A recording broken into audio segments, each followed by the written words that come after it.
Research کے نام پر لگا دے اسے پھر بھی پتہ نہیں چلے گا. اور اگر آج بھی دیکھنا ہے تو شاہ عبدالدین ملٹی کے پیر و مرشد کا انداز کیا ہے. حضرت فاضل بریلوی رحمۃ اللہ علیہ نے کہا اللہ کی سات و قدم شان ہے یہ، انسان ہی انسان ہو انسان ہے یہ. قرآن تو ایمان بتاتا ہے انہیں، ایمان یہ کہتا ہے میری جان ہے یہ. جو شان رسالت کو سمجھنے کے لیے شان قدرت کو سمجھ رکھتا ہے اسے 15ویں صدی میں بھی رسالت کی سمجھ آ جاتی ہے. اس سلسلہ میں اب دیکھو آج لوگ سیرت بیان کرتے ہیں، سیرت کانفرنس کے نام سے سیرت النبی صلی اللہ علیہ وسلم کا عنوان ہوتا اور تقریب کیا ہوتی ہے. انہوں نے بھی شادی کی، ہم نے بھی شادی کی، ان کا بھی جسم ہے ہمارا بھی جسم ہے، ان کے بھی ہاتھ ہیں ہمارے بھی ہاتھ ہیں، ان کے بھی 2 قدم ہمارے بھی 2 قدم. اس کو کہتے ہیں ہم سیرت النبی صلی اللہ علیہ وسلم بیان کریں. تو میں کہتا ہوں یہ سیرت البشر تو ہے مگر سیرت النبی علیہ السلام نہیں ہے. کیوں؟ یہ تو بچے بچے کو بھی پتا ہے ان کے ہاتھ 2 ہیں، یہ بچے بچے کو پتا ہے ان کے قدم 2 ہیں، مگر سیرت یہ ہے بتاؤ قد اونچا کتنا ہے، بازو لمبا کتنا ہے، ہاتھ کھلا کتنا ہے، پھر پتا چلے گا. بخاری شریف میں ہے ہمارے آقا صلی اللہ علیہ وسلم نماز پڑھا رہے تھے، نماز پڑھاتے پڑھاتے قدم آگے بڑھا، ہاتھ اس طرح اونچا کیا، پھر ہاتھ پیچھے کر لیا، قدم بھی پیچھے ہٹا لیا. جب سلام کیا تو صحابہ کرام نے پوچھا یا رسول اللہ صلی اللہ علیہ وسلم یہ معاملہ کیا تھا؟ کیا نماز میں کچھ اضافہ ہو گیا ہے کہ نماز پڑھتے قدم آگے اٹھانے ہوتے ہیں، ہاتھ اونچا کرنا ہوتا ہے؟ ہمارے نبی علیہ السلام نے فرمایا نہیں صحابہ تمہیں معلوم نہیں جب میں یہاں ہوتا ہوں تو کہاں کہاں ہوتا ہوں. بخاری شریف ہے تناولت انقودا من الجنہ، صحابہ جب میں نماز پڑھا رہا تھا تو میں نے ہاتھ اونچا کیا تھا، میں جنت کا گچھا پکڑ رہا تھا. گچھا ہاتھ میں پکڑا مگر توڑا نہیں. کیوں؟ مجھے اللہ کا نظام یاد آیا کہ اس نے تو جنت کو چھپا کے رکھا ہے، اگر گچھا توڑوں گا تو پیپر آؤٹ ہو جائے گا، پھر آزمائش کیسے ہوگی، امتحان کیسے ہوگا. پکڑا تھا توڑا نہیں ہے. اب یہ دیکھو کہ جنت کتنے فٹ پہ واقع ہے. حدیث صحیح کے مطابق زمین سے آسمان تک 500 سال کا سفر ہے. ہر آسمان کی موٹائی 500 سال کی ہے، ہر آسمان سے اگلے آسمان تک 500 سال کا سفر ہے. 7 آسمانوں کے بعد جنت ہے اور جنت کے پھر درجات ہیں، جنت کے باغات ہیں. اب بات سوچنے کی ہے جس ہاتھ کو اتنی دور کی جنت میں پہنچنے میں منٹ نہ لگے اس کو مدینہ شریف سے موریشس آنے میں کتنی دیر لگے گی.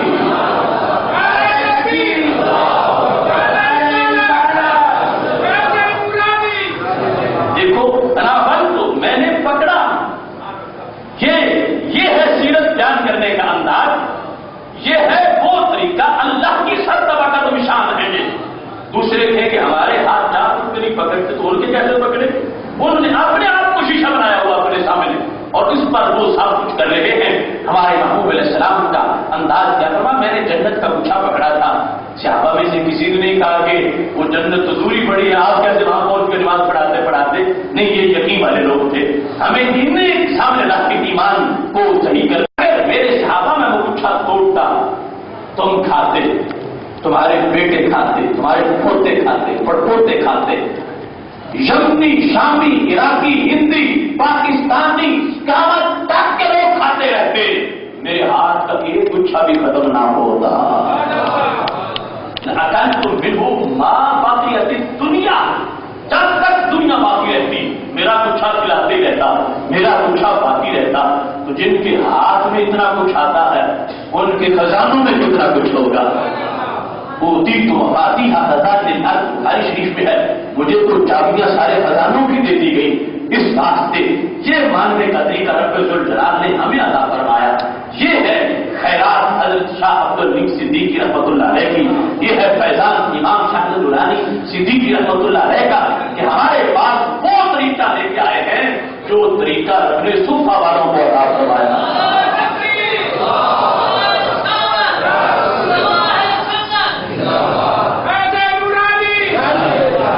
شاید کو یہ سمجھے کہ سارے ایسے ہی مانتے ہیں، تم یہ فرق بیان کر رہے ہو. میرے پاس وہ شواہد ہے، ہم نے اپنے تفصیلی کتابات پیش کی ہیں، آج بھی ان کی وہ کتابیں چھپتی ہیں. مثلا ایک توحید کا کنسپٹ پیش کیا اسماعیل دہلوی نے. اس نے کیا کہا، آج بھی دیکھ لو تقویت الایمان صراط مستقیم، کہتا ہے کہ نماز میں اللہ کے نبی صلی اللہ علیہ وسلم کا خیال نہیں آنا چاہیے، اور کہتا ہے گائے گدے کا خیال، بیوی کا خیال آ جائے تو کوئی حرج نہیں، لیکن نبی کا خیال نہیں آنا چاہیے. اس پر دلیل کیا دی کہ توحید تو خطرہ ہے، توحید کی مجبوری ہے کہ نماز میں نبی کا خیال نہیں آنا چاہیے. یعنی ایک ہوتا ہے بندہ ویسے غلطی کر جائے اور پھر کہے کہ مجھ سے غلطی ہوگی، یہ کر کے ڈٹے ہوئے کتنے ہیں کہ اوپر دلیلیں دیتے ہیں، باقاعدہ دلیل لکھی ہے. دلیل کیا دی؟ کہا کہ اصل میں رب کی بندگی ہو رہی ہے اور اللہ کی عبادت کرتے ہوئے غیر نبی کی تعظیم نہیں ہونی چاہیے. تو بیوی کا خیال آ جائے تو تعظیم سے نہیں آئے گا، گائے کا خیال آئے گا تو تعظیم سے نہیں آئے گا، اللہ کے نبی علیہ السلام کا خیال آیا تو تعظیم سے آئے گا. اور ادھر رب کی نماز ہو رہی ہے تو رب کی نماز میں غیر نبی کی تعظیم سے تو سب کچھ ختم ہو جائے گا. اس بات سے یہ دلیل دے کے کہنے لگا اگر گائے گدے کا خیال نماز میں آ جائے تو کوئی بات نہیں، اللہ کے نبی کا خیال اللہ نماز میں نہیں آنا چاہیے. اگر مطلقاً پڑھنے کی بات ہوتی، یہ لوگ بھی قرآن پڑھے ہوئے تھے، ان کی بھی مدارس اور یہ توحید کے ٹھیکیدار، مگر علامہ اقبال نے ایسے لوگوں کو دیکھ کے کہا سطوت توحید قائم جن نمازوں سے ہوئی، وہ نمازیں ہند میں نظریں بریمن ہو گئی. توحید کی دھاک نمازوں سے بیٹھی تھی، لیکن ہند میں ایک طبقے نے اپنی نمازیں بریمنوں کو دے دی ہیں اور نمازوں سے ہی گمراہ ہو گئے ہیں. اب ان کی سوچ کیا ہے کہ رسول اللہ صلی اللہ علیہ وسلم کا خیال آ جائے نماز باطل، گائے گدے کا آ جائے تو ٹھیک. دیکھو کیسی بات ماری گئی، وہ فارمولہ صحابہ کرام رضی اللہ عنہم کا چھوڑنے کا عذاب ملا ان لوگوں کو، اور ہمیں آج بھی صحابہ کے فارمولے کا ثواب مل رہا ہے. میں نے ان کے جواب میں صحیح بخاری شریف سے یہ دلیل پیش کی کہ سید عالم نور مجسم شفیع اعظم صلی اللہ علیہ وسلم بنی عمر بن عوف کی صلح کروانے کی تشریف لے گئے. مسجد نبوی شریف میں نماز ظہر پڑھائی، اس کے بعد وہ مسجد قباء والا جو علاقہ ہے وہاں تشریف لے گئے. ابھی واپس نہیں پہنچے تھے، عصر کا وقت ہو گیا تو صحابہ کرام علیہ رضوان نے سیدنا صدیق اکبر رضی اللہ تعالیٰ عنہ سے درخواست کی آپ جماعت کرائیں. حضرت صدیق اکبر رضی اللہ تعالیٰ عنہ مصلی پہ کھڑے ہو گئے. ایک روایت میں سرکار ڈیوٹی لگا کے گئے، دوسری میں صحابہ نے کہا. نتیجہ یہ نکلا یہ آخری وقت سے پہلے صحابہ بھی جانتے تھے، محبوب بھی جانتے تھے کہ میرے بعد نمبر کس کا ہے. اب ادھر جماعت شروع ہو گئی، اتنے میں سارے رسولوں کے قائد حضرت محمد مصطفیٰ صلی اللہ علیہ وسلم تشریف لے آئے. اب دو طرح کا نظریہ ہو سکتا ہے، ایک مخالف کمپنی والا، ایک ہمارے والا. مخالف کمپنی کا نظریہ کیا ہو کہ ٹھیک ہے اللہ کے نبی ہیں مگر ادھر رب کی نماز ہو رہی ہے، جہاں کھڑے ہیں کھڑے ہو جائیں، اللہ کی نماز میں ہم کچھ نہیں کر سکتے.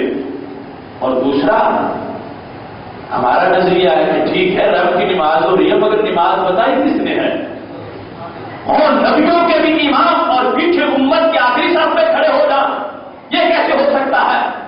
صحابہ کرام علیہ رضوان کا نظریہ دیکھو تو پتا چلے گا کہ ہمارے پیروں نے ہمیں سچا دین عطا فرمایا. صحابہ کرام علیہ رضوان نے نماز کے اندر ہی فیصلہ کر لیا، اور امتحان ایسی حالت میں ہوا کہ پوچھ سکتے ہی نہیں کہ سرکار سے پوچھے کہ محبوب اجازت ہے کہ ہم رستہ بنائیں، ادھر نماز ہو رہی ہے، جو پہلے پڑھا اسی کی روشنی میں ایگزام دینا. تو قربان جاؤں دربار رسالت کے پڑھے ہوئے کتنے عظیم تھے، انہوں نے نماز کے اندر ہی فیصلہ کر لیا.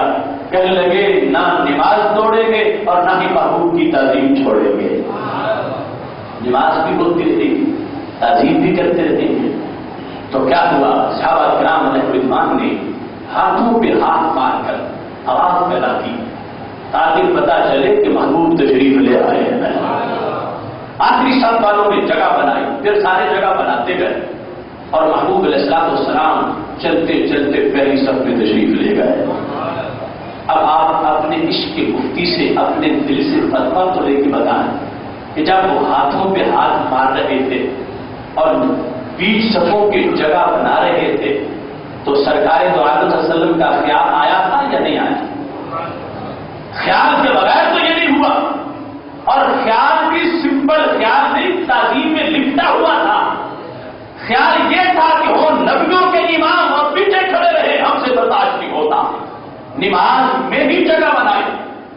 اور پھر مزے کی بات یہ ہے کہ چلو جو کچھ صحابہ کرام علیہ رضوان نے کیا تھا وہ تو ان کا اپنا فیصلہ تھا، سرکار دو عالم صلی اللہ علیہ وسلم کا فیصلہ کیا تھا؟ اگر توحید کے عقیدے پہ کوئی آنا جاتی ہوتی تو محبوب علیہ السلام کھڑے ہو جاتے، صحابہ میں بالکل نہیں آگے جاؤں گا، تم رب کی نماز پڑھو، نماز میں بھی تم میری تعظیم کر رہے ہو۔ بات مزے کی یہ ہے کہ صحابہ کرام علیہ رضوان نے جو اہتمام کیا ہے، ہمارے نبی علیہ السلام نے اس پروٹوکول کو قبول کر لیا ہے۔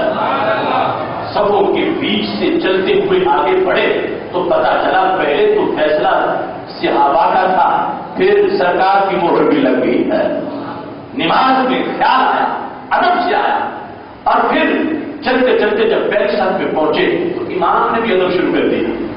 سیدنا صدیق اکبر رضی اللہ تعالیٰ نے جب مصلی چھوڑا اور سب کی طرف آنے لگے تو ہمارے نبی علیہ السلام نے کہا مکان ہے، ابو بکر جہاں کھڑے ہو کھڑے رہو، جماعت کراتے ہو۔ کیا شان ہے حضرت سیدنا صدیق اکبر رضی اللہ تعالیٰ عنہ کی، کیا مرتبہ و مقام ہے، کیا امامت صدیق اکبر ہے کہ جن کے پیچھے نبیوں کے امام نماز پڑھنے کو تیار ہو گئے۔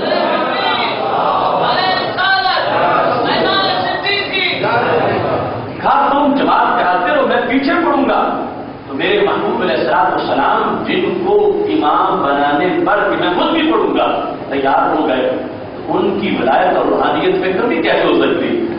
آج کچھ ایسے لوگ بھی پیدا ہو گئے جو کہتے ہیں صدیق اکبر سیاسی طور پر تو خلیفہ قرار پائے مگر روحانیت میں پہلا نمبر نہیں تھا، اور جن کی روحانیت جو ہے کمزور ہو ان کے پیچھے خود سرکار نماز پڑھنے کو کیسے تیار ہو گئے؟ جن کے پیچھے حضرت علی رضی اللہ عنہ جیسے ولیوں نے نماز پڑھنی تھی، ان ولیوں کے امام کی ولایت یقیناً سب سے بڑی ولایت تھی۔ اس بنیاد پر حضرت صدیق اکبر رضی اللہ عنہ جماعت کرا رہے تھے، سرکار نے کہا مکان ہے کھڑے رہو، لیکن وہ کھڑے نہیں رہے، پیچھے ہٹائے۔ ہمارے نبی علیہ السلام نے 2-3 مرتبہ فرمایا پیچھے ہٹائے۔ اب یہاں بھی ایک بات کو سوچ لینا چاہیے، ہمارا مخالف جو کہتا ہے کہ شان ان کی بڑی ہے مگر بڑے بھائی جتنی ہے، گاؤں کی چودھری جتنی ہے، پوسٹ مین اور لاٹھی جتنی ہے، ان سے پوچھو کیا بڑا بھائی آئے امام کے لیے مصلی چھوڑنا جائز ہوتا ہے؟ کیا گاؤں کا چودھری مسجد میں داخل ہو جائے کہ یہ کمیٹی کے نگران آ گئے ہیں اب درمیان میں سبوں کی جگہ بنا دی جا، تو جائز نہیں ہے؟ تو پتہ چلا کہ محبوب صلی اللہ علیہ وسلم کا مقام و مرتبہ اور ہے، کروڑوں چودھری اور نواب ان کے قدموں کی دھول پہ قربان کیے جا سکتے ہیں کہ جن کے لیے نماز میں جگہ بنا کر صحابہ کرام علیہ رضوان نے بتا دیا کہ یہ وہ ہیں جن کو رب ذوالجلال نے سب سے اونچا مرتبہ و مقام عطا فرمایا ہے۔ اب اس وقت جماعت ہو گئی، چشم فلک نے دیکھا ہمارے آقا صلی اللہ علیہ وسلم تشریف لے گئے، مصلی پر جماعت کرا دی۔ اب سلام پھیر کے پوچھا ابو بکر میں نے کہا تھا کہ تم جماعت کراتے ہو، تم نے مصلی کیوں چھوڑا؟ وہ دلوں کے بھید بھی جانتے ہیں لیکن قیامت والوں تک پیغام بھی تو پہنچانا تھا، کیوں تم نے مصلی چھوڑا؟ حضرت صدیق اکبر رضی اللہ تعالیٰ کا جملہ کتنا عظیم تھا، ما كان لابن ابي قحافة ان يصلي بين يدي رسول الله صلی اللہ علیہ وسلم۔ محبوب میں ابو قحافہ کا بیٹا اور تم ہو رب کے رسول صلی اللہ علیہ وسلم، میرے لیے جائز کب تھا کہ میں آپ کے آگے کھڑا ہو کے نماز پڑھتا ہے؟ میں نے تو ادب کے لیے مصلی چھوڑا ہے۔ کہاں گیا وہ اسماعیل دیوی کا نظریہ کہ جس میں ہے کہ نماز میں اگر خیال آئے گا ادب سے آئے گا تو شرک ہو جائے گا؟ اگر یہ صحیح ہے تو پھر سرکار دو عالم صلی اللہ علیہ وسلم کو چاہیے تھا کہتے ابو بکر تم نے نماز میں بھی میرا ہی ادب کیا تو تمہاری ٹوٹ گئی، تمہاری ٹوٹی تو پچھلوں کی بھی ٹوٹ گئی، سب ایسے سے نماز پڑھو۔ رب کعبہ کی قسم ہے میں ہزار بار حدیث کے ذخیرے کو سامنے کہہ کے ذمہ داری سے کہہ رہا ہوں، کسی ضعیف روایت میں ملی ہے کہ سرکار دو عالم صلی اللہ علیہ وسلم نے نماز کو ریجیکٹ کیا ہو، نہیں، اتنا قبول کیا ہے کہ جنہوں نے نماز میں ادب کرتے ہوئے رسالت کا مسلح چھوڑ